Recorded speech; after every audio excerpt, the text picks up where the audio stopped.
नमस्कार। Twin flame feminine and masculine balancing का एक जबरदस्त काम है। मतलब कि डीएफ की एम्फेसिस होती है एनर्जीज एंड उसके विपरीत डीएम की एनर्जी रहती है, जिससे कि कन्फ्लिक्ट्स और तकलीफ उत्पन्न होती हैं, पैदा होती हैं।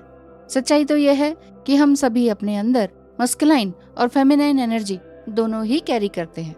ये बिलीफ सिस्टम स्ट्रगल को और भी ज्यादा बढ़ा देता है, खासकर तब जब बायोलॉजिकल जेंडर से रिलेटेड कार्मिक कंटेंट की बात होती है।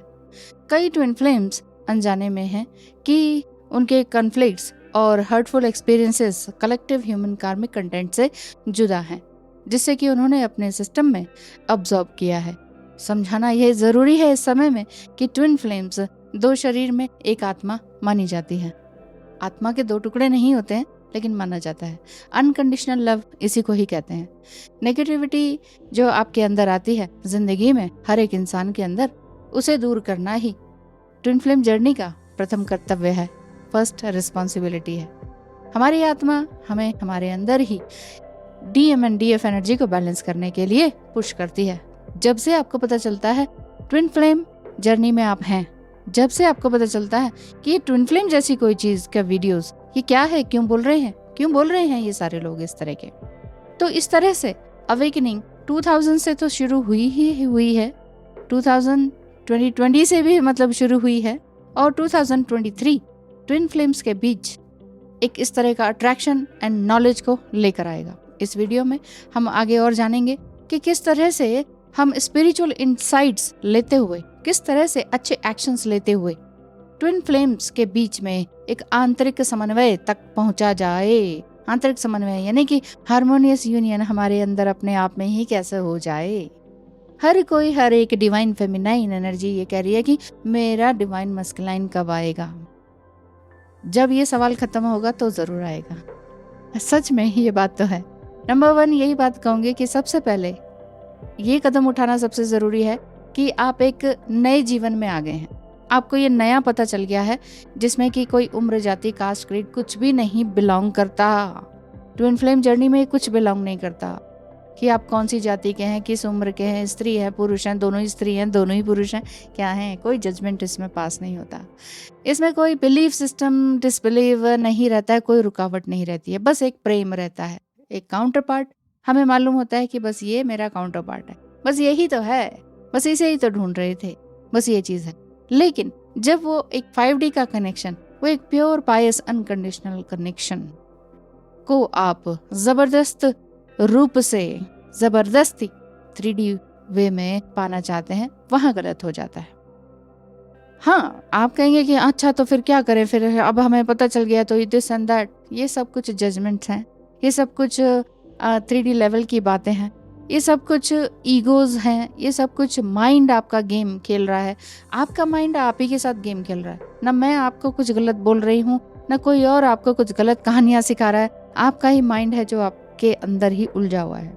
दूसरी बात, इनर हार्मनी और ट्विन फ्लेम यूनियन की तरफ सबसे इम्पोर्टेंट कदम ये है कि आपने उस पोलैरिटी को एक्सेप्ट करना है जो कि आप ही के अंदर है। जी हाँ, आप ही के तो अंदर है वो अपोजिट एंड पोलैरिटी, है कि नहीं। यिन यांग का साइन आपने देखा है, उसमें कहीं ना कहीं व्हाइट के अंदर ब्लैक बिंदु है। क्या मतलब है? इसका मतलब ही यही है कि आपके अंदर बहुत सारी अच्छाइयां होते हुए भी एक तो बुराई है। ऐसा कोई नहीं है कि जिसके अंदर कोई भी बुराई नहीं है। वो ईश्वर हो सकते हैं और कोई नहीं। इंसान में इतनी ताकत नहीं, ठीक है ना। तो कुछ ना कुछ है, गलतियां होती हैं, हर एक इंसान से होती हैं। तो वैसा ही एक फेमिनाइन के अंदर पुरुष तत्व है, वैसे ही आपके मस्कुलाइन के अंदर एक स्त्रैण शक्ति है। पौरुष एंड स्त्रैण शक्ति यानी कि फेमिनाइन एंड मस्कुलाइन एनर्जीज जब दोनों के अंदर स्वीकार की जाती हैं तब समझ में आता। कुछ लोग कहते हैं कि पुरुष में फेमिनाइन एनर्जी ज्यादा है तो वो लड़कियों की तरह एक्शन करते हैं, उनकी तरह चलते हैं। ये ट्विन फ्लेम जर्नी वो चीज नहीं है। जिस चीज को आप बाहरी रूप से देख रहे हैं ना, ये वो चीज नहीं है। बहुत से नाम आप लोगों ने दे दिए हैं, कमेंट्स में भी आते हैं कि ये तो वो है, ये तो वो है। ट्विन फ्लेम जर्नी में बहुत से मेल भी हैं। उसका मतलब ये नहीं है जो कि वो फेमिनाइन एनर्जी में है तो वो लड़कियों की तरह हरकतें करेंगे, नहीं, ऐसा नहीं है। जजमेंट पास मत कीजिए कभी भी। पहली बात तो यही थी कि जजमेंट ना पास करें। दूसरी बात यही है कि आप अपने आप की पोलैरिटी को एक्सेप्ट करें कि हाँ, मेरे अंदर भी कमियां हैं। तीसरी बात यही है कि आपने अपने अंदर ही एक वो जहान को ढूंढ लेना है, वो कंफर्टेबल को महसूस करना है। अपने डिवाइन मस्कुलाइन को ये प्रोत्साहन देना है कि यस, तुम भी कुछ हो, तुम्हें भी कुछ करना है, तुम यहाँ कुछ करने के लिए आए हो। क्यों? क्योंकि डिवाइन मस्कुलाइन की जो कमज़ोरी है वो ये है कि वो एक्सेप्ट नहीं कर पाते हैं, वो अपनी हर एक चीज़ से भागते हैं। कहीं ना कहीं आप भी इसी बात को मिरर करते हैं। इसी बात से आप दोनों के जो पोलैरिटी है ये एक दूसरे से क्लैश करती है, कन्फ्लिक्ट्स तभी होते हैं। आप ये डिवाइन फेमिनाइन जो है, जो सुन रही हैं, देख रही हैं, वो ये कहती हैं कि इतना समझाया, ऐसे करो वैसे करो, समझते ही नहीं है, इतनी हिम्मत ही नहीं है, तो फिर मेरे लिए क्या कदम उठाएंगे? हिम्मत नहीं है ना, तभी तो वो पोलैरिटी है आपकी। तो जो चीज़ उनके अंदर क्वालिटी है वो वहीं पर आपके अंदर वो कमी है। आप बोलने में, दिखने में बहुत अच्छे हो सकते हैं, आपका डिवाइन मस्कुलाइन वहीं पर वो चीज़ उनकी कम हो सकती है, वो चीज़ उनकी कमज़ोरी हो सकती है। इसका मतलब ये नहीं है कि आप उन्हें छोड़ दें, इसका मतलब ये है कि आप उन्हें पूर्ण करें, वो आपको पूर्ण करेंगे। किस तरीके से? बस एक ही चीज़ समझ में अगर आती है आपको कि हाँ, जस्ट सेक्स कर लिया जाए, तो सबसे बड़ी गलती है, क्योंकि ये ट्विन फ्लेम जर्नी इस चीज़ के लिए नहीं बनी है। चौथी बात ये कि इसके अलावा फेमिनाइन को अपनी शक्ति में प्रवेश करना होता है। अगर आपने अपने अंदर की पूर्ण शक्ति, स्त्रीण शक्ति को पहचानना है तो हम कई बार, मेरे पास कितनी सारी डिवाइन फेमिनाइन्स आती हैं, कहती है कि ये तो मेरा टैग है डिवाइन फेमिनाइन का, ठीक है ना, मुझे ये करना है, मस्कुलाइन जैसा कुछ भी नहीं करना। अगर मैं उसको कॉल नहीं करूंगी, मैसेज नहीं करूंगी या उसको पूछूंगी नहीं, उसकी तबीयत ठीक नहीं है, तो फिर तो मैं तो डिवाइन फेमिनाइन का कर्तव्य नहीं निभा रही। जब आपको डिवाइन मस्कुलाइन की तरफ से एज ए ह्यूमन बीइंग भी, अगर आप उस तरह से सोचे ना, हर समय ट्विन फ्लेम का टैग लगा के ही मत सोचिए। एक ह्यूमन बीइंग है, वहां से आपको सिर्फ ब्लैक बॉल ही मिल रही है, वहां से आपको प्रताड़ना ही मिल रही है, वहां से आपको कुछ गलत ही सुनने को मिल रहा है। तो क्या हर समय आपने वहां पर मीठा और प्यार ही बरसाते रहना है?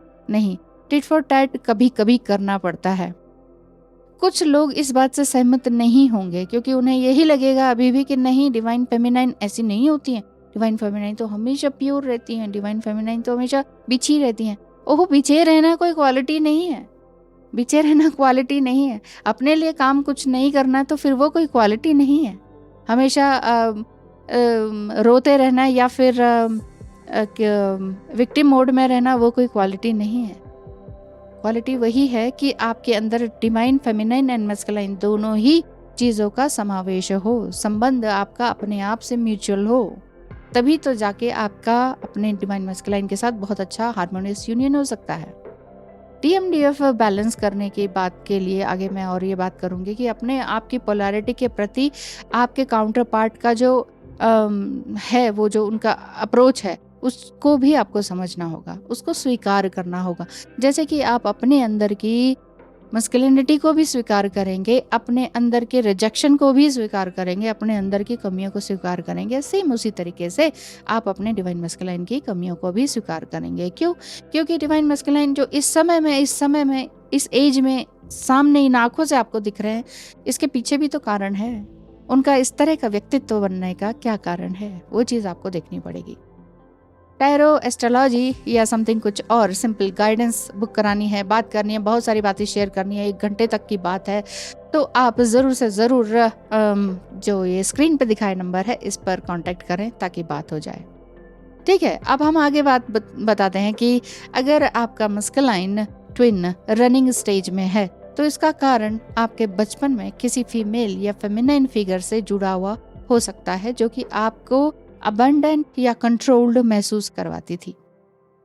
ये पुरानी छोटी छोटी बातें जो हैं वो आपकी चाइल्डहुड वुंड से रिलेटेड हैं। तो सेम डिवाइन मस्कुलाइन के भी तो चाइल्डहुड वुंड्स हैं। वही तो मैं कह रही हूँ, जो आपको इन आंखों से DM इस समय में भागते हुए, रन करते हुए, कोई कमिटमेंट ना देते हुए दिखाई देते हैं, इसके पीछे उनका बचपन है, उनकी बचपन की यादें हैं, या फिर रिसेंट जो उनका ब्रेकअप रहा है या डिवोर्स हुआ है, उन सब के जो कॉन्फ्लिक्ट्स हैं, जो डर है, जो फ्यूचर का डर है, जो ऐसा ही ना हो जाए उस चीज़ का डर है, वो चीज़ें उनके ऊपर हावी हैं, उनके दिमाग पर हावी हैं। इसी वजह से वो अच्छी तरीके से प्रोग्रामिंग नहीं कर पा रहे हैं आपके साथ, इसी वजह से आप दोनों में वो सुधार नहीं आ पा रहा है। इसी वजह से आपको क्या करना होगा कि अपने लिए तो हीलिंग करनी ही करनी है, डिवाइन मैस्कुलाइन के लिए भी हीलिंग करनी है, उनके लिए भी ब्लेसिंग मांगनी है, अपने लिए भी मांगनी है। सिर्फ और सिर्फ अगर एक ही चीज यानी कि फिजिकल रीयूनियन की तरफ आप भागते हैं, वहां पर आपको तकलीफ ही मिलेगी, वहां और कुछ नहीं मिलेगा। ये मत सोचिए कि किसी के साथ अगर मैरिड कपल हैं तो फिर तो बड़ा इजी है। इजी किसी का भी नहीं है। अगर मैं real married twin flame couple की स्टोरीज ले आऊँ ना, तो आप रोने लग जाएंगे कि अहो ये तो बहुत ही टफ जर्नी है, और आप कहेंगे हमें तो ट्विन फ्लेम जर्नी में रहना ही नहीं है। कितने कितने साल इसमें निकल जाते हैं, कितना एक गोल्डन टाइम पीरियड, एक यंग टाइम, बहुत कुछ उसमें निकल जाता है, वो वेस्ट सा हो जाता है, क्योंकि हमें समझ ही नहीं आता उस समय में। अगर कोई उस एकदम से कोई समझा दे कि भाई आप ट्विन फ्लेम जर्नी में हो, मैरिड भी हो, तो आपने ये स्टेप करने हैं, तो समझ भी आए। लेकिन व्यक्तित्व को सुधारने की जर्नी है बेसिकली ये, तो ये कोई और कैसे समझाएगा जब सामने वाले का ही व्यक्तित्व सुधरा हुआ नहीं है, तो है ना। तो कोई कार्मिक है, कोई सोलमेट है, कोई अपने ही धुन में बिजी है, कोई कहीं बिजी है, तो कोई कैसे समझाएगा। समझा वही सकता है जो वाकई आपसे ऊपर लेवल का हो, और ऊपर लेवल का समझाने वाला हर समय अवेलेबल आपके लिए रहे वो भी ज़रूरी नहीं है। इसीलिए इस जर्नी में अकेलापन, सुनापन, आइसोलेशन आता ही है। हर डिवाइन फेमिनाइन की एनर्जी में सेपरेशन, फिजिकल सेपरेशन भी होता ही है। समटाइम 2 दिन का भी होता है। पूरी ट्विन फ्लेम जर्नी में मान लीजिए 5-7 साल की जर्नी है जिसमें रीयूनियन भी हो गया, तो 2 दिन का भी होता है, लेकिन 2 महीने का भी होता है, 2 साल का भी होता है। उस 2 साल में भी ऑन ऑफ वाला रहता है कि कभी कभी आ गए, कभी नहीं आ गए, लेकिन बार बार ट्रिगर हो गया। ट्रिगर तब तक ही होता है डिवाइन फेमिनाइन एनर्जीज को, चाहे वो मेल है चाहे फीमेल, जब तक वो अपने अंदर की कमियों को एक्सेप्ट नहीं करते, जब तक कि वो डिवाइन मैस्कुलाइन की एनर्जी को एक्सेप्ट नहीं करते, अच्छी बुरी चाहे जो भी हो। डिविनिटी तक पहुंचने तक ही तब तक वो distorted energy, devastated energy, imbalanced energy या अनहेल्दी एनर्जी रहती है, अदरवाइज तो वो डिवाइन ही है। डिवाइन एक बहुत ही खूबसूरत शब्द है, और इसके पीछे अगर हम जाएंगे, इस शब्द में डूबते चले जाएंगे, तभी डिविनिटी आएगी। अदरवाइज उथला उथला ऊपर ऊपर देखेंगे, ओह यहाँ से कोचिंग ले ली, वहाँ से इनर वर्क ले लिया, छोटा मोटा कर लिया, 2-4 मंत्र चैंट कर लिए, फिर इनर वर्क हो जाएगा। ऐसा नहीं है।